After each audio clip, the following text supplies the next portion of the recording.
positivistas, normalmente, eles não dão outra saída. Ou fica, então, não reconhecido, e todas essas decisões têm que ser revistas, ou então tem que se mudar a Constituição. A Constituição é hierarquicamente superior, é a norma mais elevada, e você não pode ter uma ficção de uma Constituição que dirige tudo, e na prática dos tribunais é uma conduta inconstitucional. Quer dizer, isso é um convite à desobediência à Constituição. E o Estado de Direito é ferido.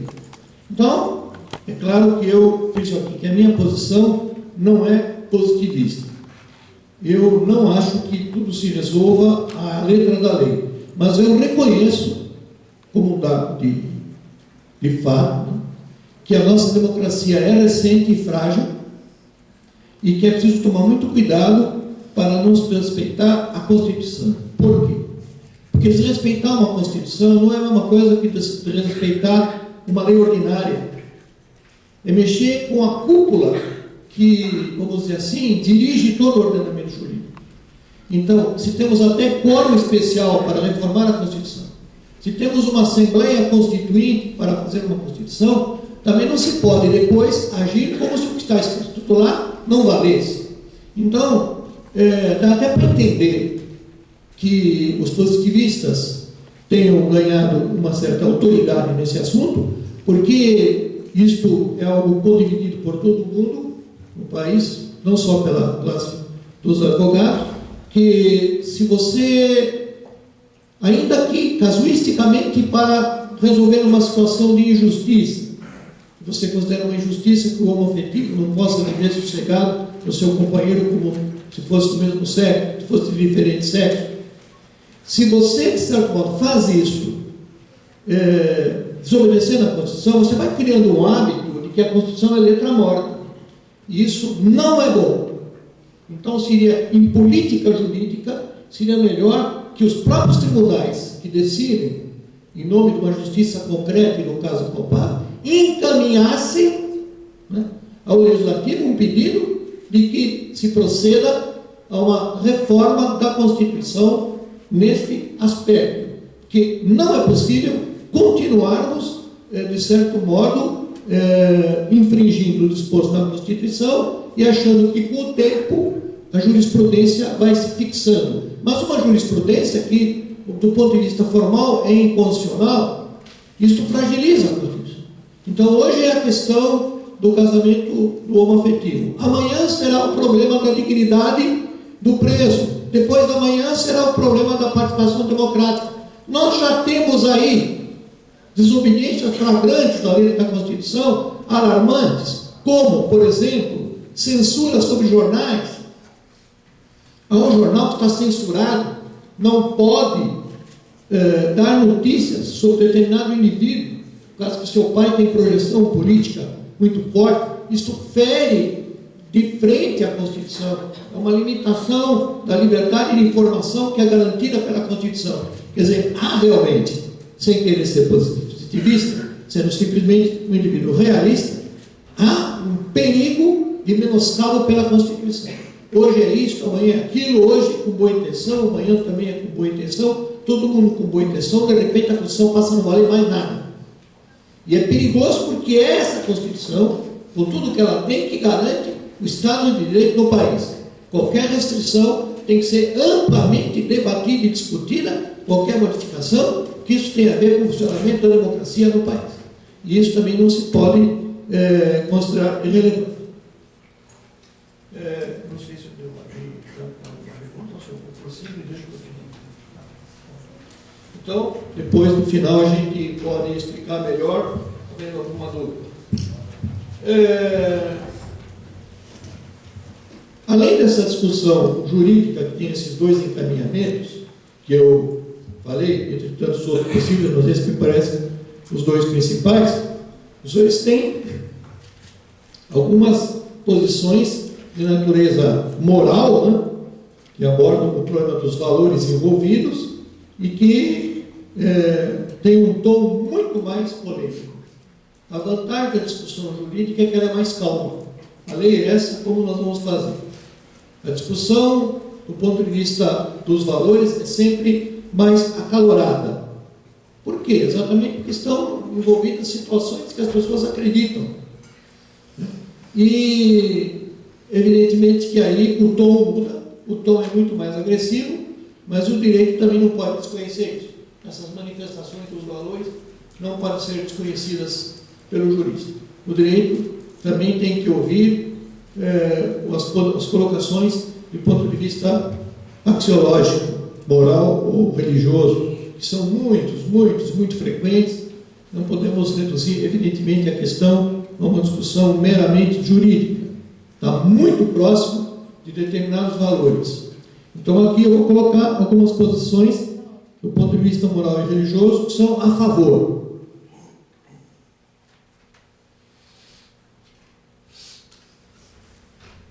Então, uma das posições, né, que se coloca é que o grande problema enfrentado pelos que aprovam a união homoafetiva é um problema posto pela religião. Ou seja, várias igrejas, católica toma mais destaque porque é a que tem maior número de seguidores, mas várias igrejas não católicas como evangélicas, elas, a própria sinagoga judaica, a mesquita muçulmana, também são contra a equiparação da união homoafetiva com a heteroafetiva.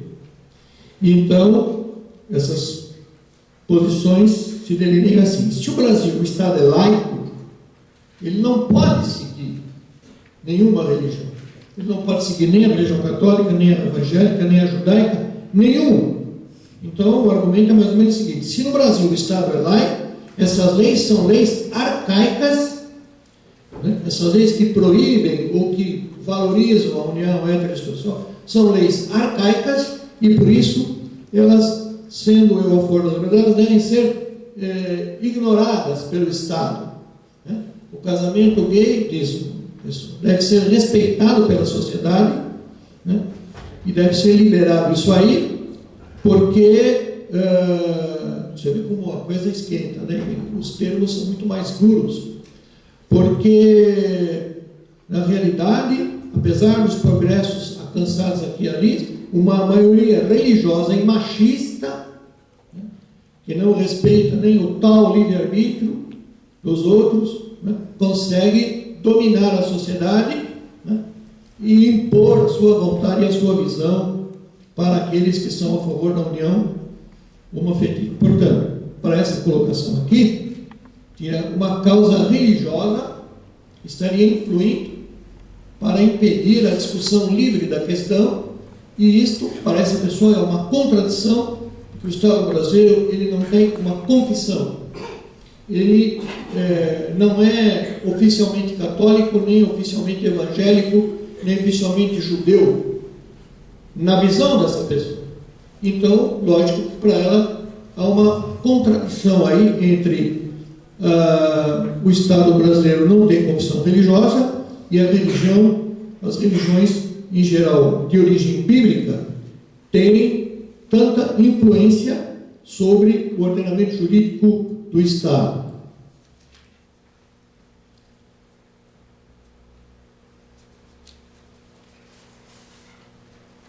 Exatamente porque essa questão é uma questão muito, vamos dizer assim, quente em matéria de valores, até muito mais difícil de discutir do que no especificamente jurídico.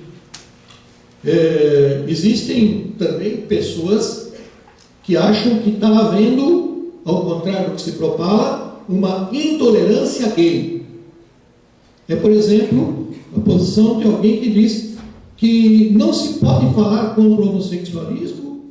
Veja que ele já não usa a palavra homoafetivo, ele usa a palavra homossexualismo, que é uma palavra que tem uma conotação facilmente pejorativa, mas ele diz, não se pode falar contra o homossexualismo, mas se pode falar mal do cristianismo e da fé dos outros. Está indignado.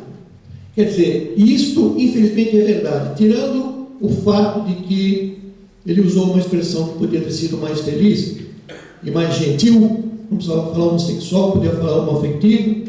E também é verdade que está indignado, isso se nota. Mas também é verdade que os gays, os homoafetivos, eles não têm conduzido a sua campanha, pelo que me consta, e é claro que o pessoal aqui, a possibilidade de alguém me informar aqui, não, eles não têm feito suas campanhas num plano de diálogo, de respeito. Eles são extremamente agressivos, principalmente contra as religiões. Quer dizer, eles, evidentemente, que na realidade defendem uma posição que seria defensável, mas de maneira muito totalitária. Eles não admitem que as outras pessoas possam ter boa vontade e estar certas também. E é isso que o nosso, vamos dizer assim, o nosso participante aqui na polêmica, ele está dizendo que ele mesmo não seria contra a opção se essa opção não viesse acompanhada de um pensamento totalitário, ditatorial, que não permite a discussão democrática do problema.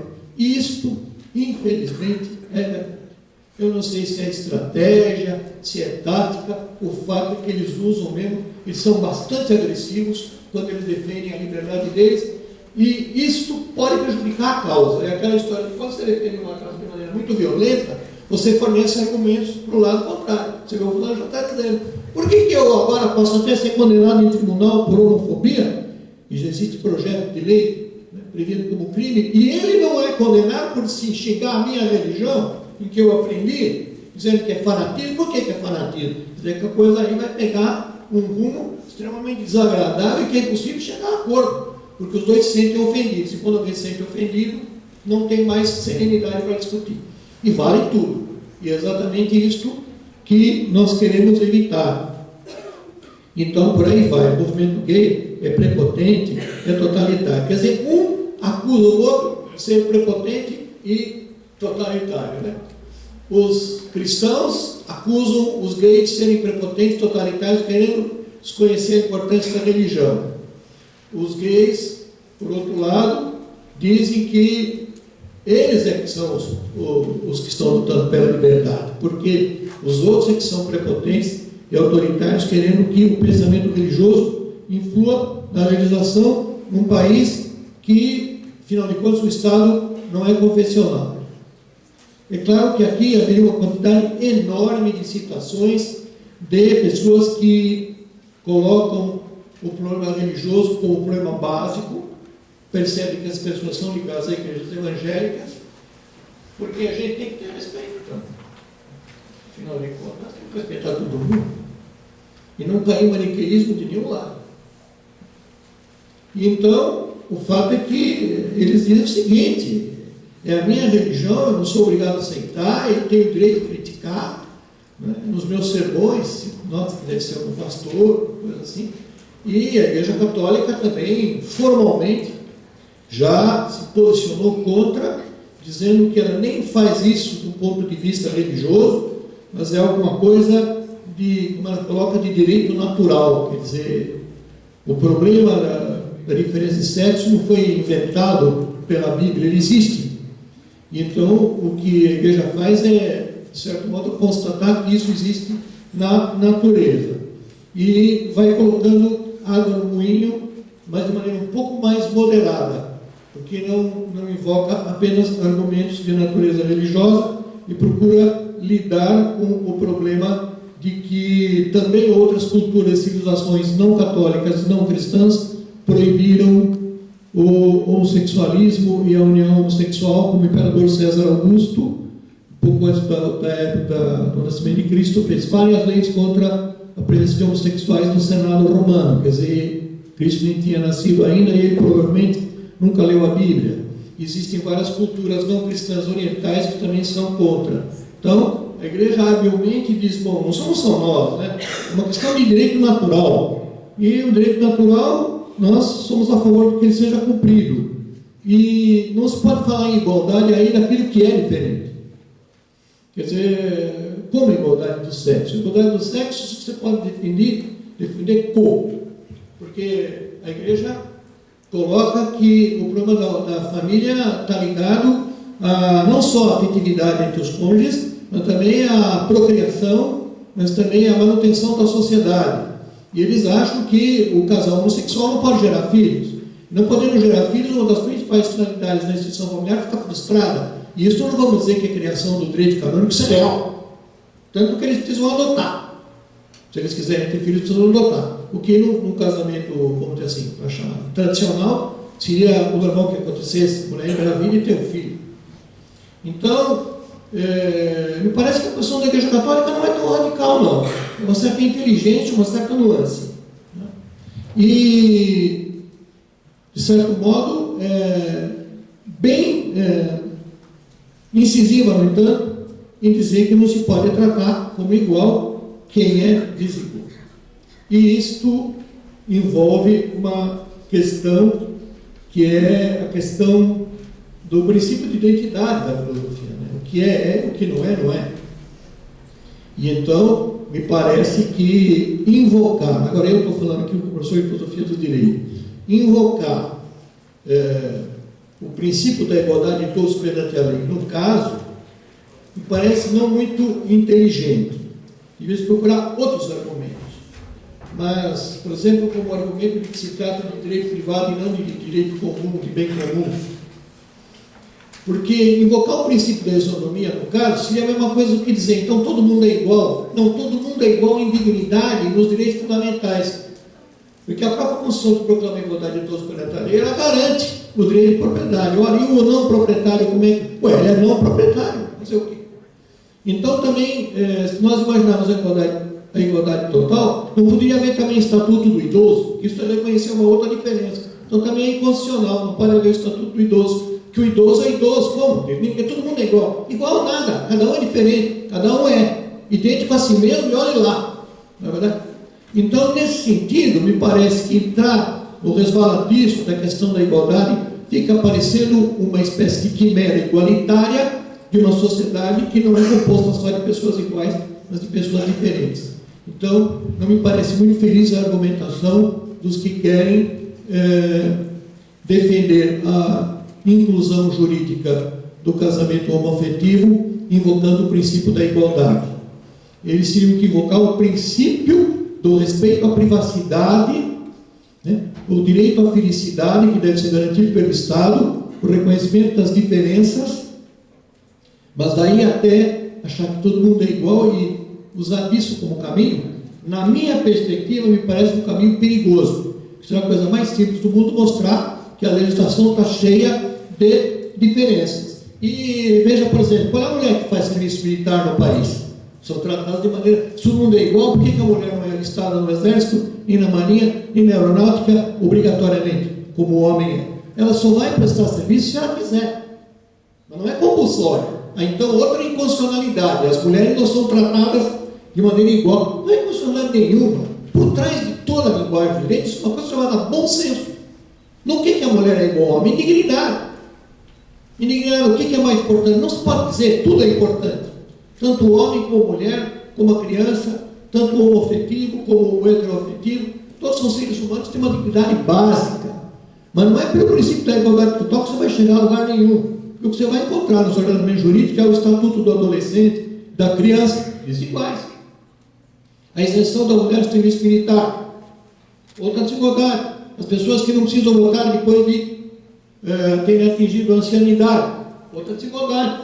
Os estrangeiros não podem votar, outra. Quer dizer, então estamos cheios de desigualdades. E ninguém nunca disse que o fato do estrangeiro não votar seria uma coisa antidemocrática, porque isso é assim em todas as partes do mundo. Nas grandes democracias, ou o indivíduo se naturaliza, ou ele não pode votar. Né?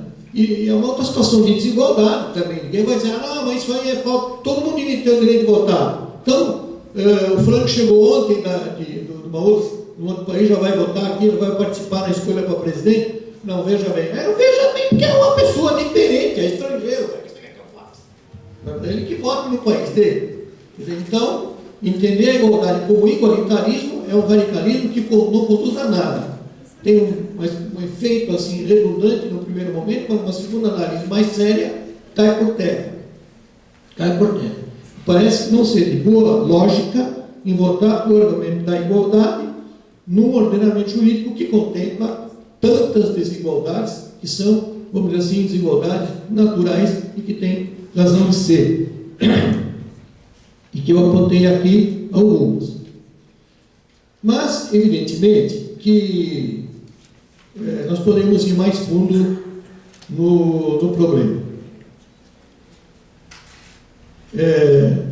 Já tentando encaminhar uma solução para tão intrincado problema. Primeiro, nós temos que procurar uma saída para esse problema. Não adianta a gente ignorar que existem milhões de brasileiros já, não são algumas dezenas ou centenas, existem milhões de brasileiros que optaram por uma união homoafetiva. Quais os motivos que levaram a isso? Pode ser os mais diversos, desde natureza genética, que há predisposições genéticas, até problemas complicados de educação recebida. O indivíduo pode se tornar homossexual, embora vivendo numa casa, vamos dizer assim, heterossexual, tendo um pai e uma mãe heterossexuais, ele pode se tornar homossexual. Não é o fato dele viver com homossexuais que o torna homossexual, ele se torna homossexual, talvez por uma determinação genética. Existem problemas psicológicos profundos que explicam também a homoafetividade. E, se não afeta o bem comum, eu acho que não há por que criarmos problemas. Porque o bem comum é a verdadeira finalidade do Estado e do direito. A justiça é a justiça para todos. E eu gostaria de perguntar, no que incomoda uma pessoa que é heteroafetivo, que alguém seja homoafetivo e não se meta na vida dele? Na realidade, é um problema de respeito à intimidade e a opção livre de cada um. E, nesse sentido, é preciso caminhar para um Brasil real, que aí está, e procurar resolver o problema através de uma mudança do texto constitucional, que retirará a expressão homem e mulher, e só retirando as duas palavras, pronto, já se entende que a união afetiva deve se transformar em família e ser protegida pelo Estado. Isso é a saída mais prática, também por causa do problema do respeito à Constituição.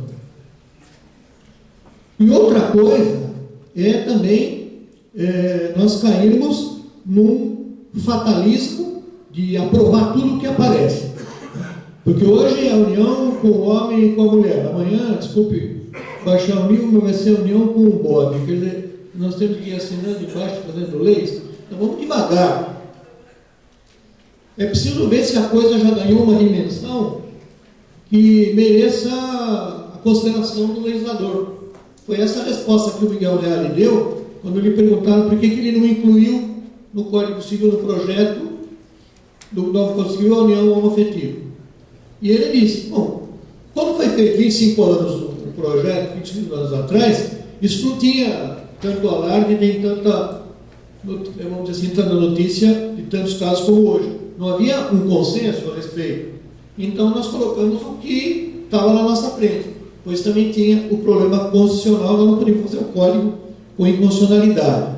O fato é que o Código Civil foi promulgado muito tempo depois da sua elaboração e paga os 20 anos que ele ficou na gaveta. Isso não tem nem dúvida. Está desatualizado. Mas mudar o código é mais fácil que mudar a Constituição, que não mexe com a Carta Magna do país. Então, resolveria facilmente o problema jurídico, retirando essa expressão homem e mulher e deixando em aberto o tipo de união para cada um. Mas, evidentemente, que isso não significa abrir as portas para qualquer fatalismo, tipo, qualquer tipo de união, a gente tem que lembrar que o direito não é estatístico. O direito tem que referendar tudo. O direito tem que reconhecer e avaliar. Porque exatamente porque ele é valor, ele tem que ver se esses valores estão disseminados suficientemente na sociedade. E isso aqui teria que ser apurado, não é? E, sinceramente, nesse ponto eu não vejo grande saída para você auscultar, afinal de contas, quais são os valores, a não ser pela forma do plebiscito. Com o plebiscito você sabe realmente o que a opinião pública brasileira pensa a respeito do caso, se ela é a favor ou não da legalização da união homoafetiva. Porque enquanto nós continuarmos fazendo apenas suposições, nós não vamos chegar a nada. Porque sempre haverá pessoas dizendo que a maioria está do lado dele. Porque cada um defende sempre isso. Se você não vê que é a maioria, você vai encontrar numa maioria nada. A única maneira é o plebiscito. O plebiscito é uma solução, se os senhores acham que é, se vocês acham, estou vendo que tem muita gente jovem aqui, me sinto um pouco como professor na sala de aula, apesar de toda a solenidade nesse momento, tá? Então, um tratamento mais intimista, vocês percebem que a coisa é polêmica, até dentro da casa da gente, quer dizer, parentes que são a favor e contra, jovens que são a favor e contra, idosos que são a favor e contra, homens que são a favor e contra. Não tem outro jeito senão o plebiscito, em que a pessoa vai lá e diga se é a favor ou contra. Não tem outro jeito. Um plebiscito leal, bem formulado, que não permita, como o último plebiscito permitiu, uma confusão tremenda. Eu quero lembrar como exemplo péssimo de formulação de plebiscito, o último plebiscito em que, em vez de perguntar, você é a favor do porte de arma ou não é a favor do porte de arma, é você é a favor da proibição? E você é contra a proibição? Resultado, teve muita gente que votou não e pensava que estava votando sim. E é claro que muita gente estava votando sim pensando que estava votando não. Então não dá nem para a gente dizer que o povo se pronunciou de maneira categórica contra o controle da arma de fogo. Porque muita gente que até é estudada dizia, eu vou votar não. Porque eu acho que não tem cabelo. Espera um pouquinho, você vai votar contra a proibição? Não. Quer dizer, nada dessas pegadinhas. Tem que denunciar essas pegadinhas. O povo tem que denunciar essas pegadinhas. Isso aí está mal formulado. Está mal formulado. Então tem que ser uma coisa, sim, a favor da união. Não a favor da união. E não a favor da legalização ou contra a proibição, que isso atrapalha o povo, atrapalha qualquer um. Então, sob esse ponto de vista, é preciso fazer um plebiscito muito bem formulado. Só pelo respeito à Constituição, que tem que mexer na Constituição, é uma coisa importante, polêmica e que tem que ser consultada. Agora existe, evidentemente, aí o argumento de que, para o plebiscito, a opinião pública seria conduzida. As igrejas imediatamente interfeririam, fazendo movimentos, etc. e tal, e o Estado brasileiro é laico.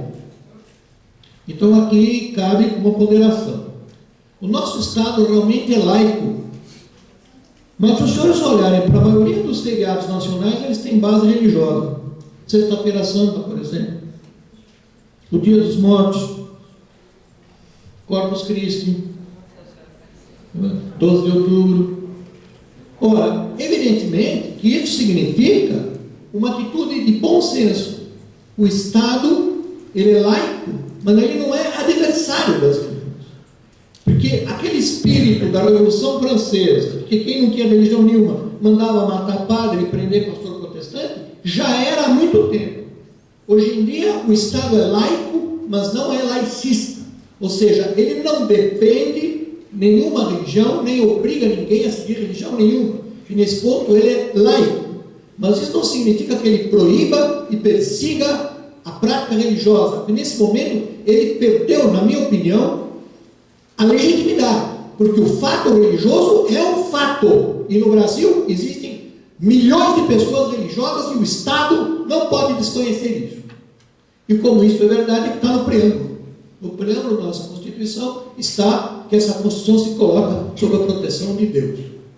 Se coloca sob a proteção de Deus, então, implicitamente, o Estado, proclamando o seu laicato, a sua situação de leigo, de neutro, que seria melhor se dizer, em matéria religiosa, ele não deixa de reconhecer que a imensa maioria da população, seja católico, espírita, protestante, judeu, muçulmano, todos têm uma ideia de um Deus. E vejam que não é o Deus vago do deísmo, do agnóstico, é o Deus que protege, porque está escrito assim, sob a proteção de Deus. Ora, a proteção é do Deus da Bíblia, o velho, Pai eterno, não tem outro, não tem como confundir. Então é uma invocação bíblica, que está no preâmbulo. Porque aí os constituintes votaram para saber se deviam incluir Deus ou não. Houve uma votação. Muitos autores de direito constitucional vão direto para o primeiro artigo. Alguns alunos meus, professores de direito constitucional, chegaram a confessar que nunca tinham prestado atenção na importância do preâmbulo, nunca tinham dado o preâmbulo. O preâmbulo é uma espécie de poemento colocado Não, senhor, o preâmbulo, ele foi colocado, linha por linha, foi votado. Havia constituintes que não queriam que se colocasse o nome de Deus, havia constituintes que queriam que se colocasse, se discutiu, e por maioria, evidentemente, que se colocou. Então, isso, evidentemente, que não está aí também por acaso, cada palavra. E eu sei que existe opinião contrária, muitos tribunais já declararam que o preâmbulo não é normativo, mas não precisa ser normativo. O preâmbulo não é norma de conduta, é só ler de novo os livrinhos de introdução ao direito. Existem normas de conduta, e normas de organização, e normas de interpretação de normas. O preâmbulo é o caso típico de uma norma de interpretação de norma. Ele não está aí para enfeitar, ele é o paradigma de interpretação das antinomias possíveis da Constituição. Repito, o preâmbulo é o grande paradigma para a solução dos conflitos inevitáveis na normação da Constituição. Quer dizer, não estamos soltos colocando um dispositivo da Constituição contra o outro, porque nós temos um paradigma. Esse paradigma está proclamado em detalhe na entrada, no pórtico. Preâmbulo significa aquilo que vem antes, né? É como uma sala de entrada de um palácio. O palácio é a Constituição. Aquela acolhida que se dá é esta, o nosso ponto de partida é esse preâmbulo. Isso não pode ser desconhecido. Que não é normativo, que não é norma de conduta, é evidente, mas é lógico que é norma de interpretação. E se é norma de interpretação, então significa que o nosso Estado é um Estado laico, mas não é um Estado laicista. E a gente percebe isso que muda os governos, passa os governos, das mais variadas denominações políticas e ideologias diferentes, mas nenhuma delas chegou a afrontar a grande maioria da população, decretando que a Sexta-feira Santa não seria mais feriado. Isso é uma atitude de bom senso, porque eu não tenho notícia de que nenhuma comunidade judaica tenha protestado contra o fato de não poder abrir a loja na Sexta-feira Santa. Ele não abre em respeito à religião da maioria, assim como Yom Kippur no Estado de Israel é feriado, e os católicos e evangélicos que moram lá, que são muitos, inclusive alguns amigos meus, fecham as portas em respeito à religião da maioria. Isso é convívio de pessoas com religiões diferentes, valores diferentes, mas com o mesmo respeito pela dignidade da pessoa humana. E então eu já iria, não é, caminhando para uma conclusão, dizendo o seguinte: se as coisas são assim, pede-se aos que defendem a união homoafetiva que não agridam as religiões da grande maioria do povo brasileiro, que não agridam, dizendo que eles são fanáticos, arcaicos. Não se pode falar nada, porque se há uma coisa arcaica, desculpe, é o homossexualismo, porque já na antiga Babilônia, na Sodoma também já havia, tanto que um dos nomes conhecidos é sodomia. Então vamos devagar com esse negócio de arcaico, porque a religião católica é bem mais recente, a religião evangélica, então, é muito mais recente do que Babilônia. Então, esse negócio de arcaico, estamos todos na pré-história. Vamos devagar com a dor, dizer, não, pera um pouquinho, vamos respeitar. E eu, então, acho que enquanto nós não tivermos um clima de discussão democrática a respeito, por parte dos gays, que deixem de agredir as religiões, ou, por exemplo, exigir que as religiões tradicionais aceitem. Elas não vão aceitar. Elas estão aí há 2000 anos, há 1000 anos, há 500, não vão aceitar. Então, você tem que aceitar isso também, porque a liberdade de crença no Brasil é garantida pela Constituição. E a Igreja Católica tem a sua estrutura, que não admite o casamento homoafetivo. E você tem que aceitar. Não seja católico, esteja numa outra religião que admite isso. Você não pode obrigar a religião a mudar, não é? Quer dizer, é um absurdo isso também, vamos falar a verdade. Por outro lado, eu acho que a coisa não anda também, porque muitos cristãos se esquecem da origem do seu cristianismo. A origem do seu cristianismo, o ponto de encontro do seu cristianismo, e está na figura magnífica de Jesus Cristo, que quando iam apedrejar a adúltera, ele não deixou. Alguém vai concluir aí que ele era a favor do adultério? Claro que não. Ele foi o primeiro que disse que se o homem cobiçar a mulher do outro, já cometeu adultério no seu próprio coração, está aí. Mas o que ele queria dizer com isso? que não era por isso que ela devia ser apedrejada, porque nesse ponto a lei era muito dura e não dava oportunidade de recuperação. Então ele sempre com aquela tendência de dar chance para a pessoa, ele diz: vai e não faça mais isso, vai e não peques mais. Isso é bíblico. Ora, como é que os cristãos que leem todo dia a Bíblia não percebem isso? Em João 8, de 3 a 11, Jesus impediu o apedrejamento. E tem gente também do lado da religião aí que está esquecendo do seu próprio cristianismo, só falam amaldiçoar os homens. Não dá. Não dá para fazer isso. Nós temos no centro do Testamento a figura de Jesus Cristo, que ainda que prestigia as instituições judaicas, nunca permitiu os exageros. Então, eu acho que é bem simbólico esse ato, que as pessoas que pertencem a agremiações religiosas, todas respeitáveis, desde que não perturbem a ordem pública, desde que não agridam as outras, a nossa Constituição garante o livre exercício. As pessoas não podem ser ofendidas, mas também, por outro lado, elas não podem ofender. Não podem promover ofensa às pessoas, nem às outras religiões. E é claro que, fazendo isso, me parece que elas estão recuperando a essência do cristianismo, que foi exatamente condenar o farisaísmo e caminhar, antes de tudo, para a figura concreta do próximo, principalmente aquele que está no erro. Então, as igrejas cristãs deveriam incentivar os seus fiéis, se eles acham que os homossexuais estão errados, devem conquistá-los pelo amor, pela estima, pelo respeito, não excluí-los como malditos e empestados, porque aí é que eles não vão mudar nunca. E, enfim, nós teremos uma sociedade que teria tudo para dar certo como democracia, um regime de, vamos dizer assim, animosidade, falta de diálogo, antidemocrático, ofensas recíprocas que não levam a nada. Então, é nesse sentido de tentar colaborar para o encaminhamento, como deve ser da solução, e que não é, evidentemente, nem de um lado nem do outro uma situação radical, mas tentando entender a posição do outro, é que eu pensei em trazer uma contribuição aqui nesta manhã. Como percebem, eu sou um indivíduo que, pelo hábito de estudar a filosofia do direito, eu não tenho tendência legalista, mas eu desconheço a importância dela. E por isso que eu insistiria, como solução para esse caso aqui, não continuarem respeitando, não, mudem a Constituição.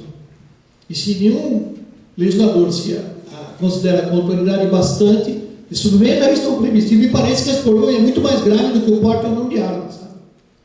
Parece que é um problema que envolve vida das pessoas, felicidade das pessoas. Se impõe o plebiscito. E quanto mais plebiscitos, melhor. Uma sadia democracia, a todo momento, não deve haver um plebiscito de 10 em 10 anos.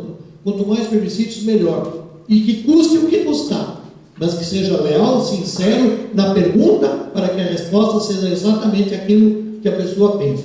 Me parece que outro modo, mais simplista de resolver, não seria democrático. E o meu compromisso maior, depois de tudo que eu já vivi na minha vida e tudo que eu já vi, o meu compromisso maior, depois de Deus, é com a democracia. Obrigado.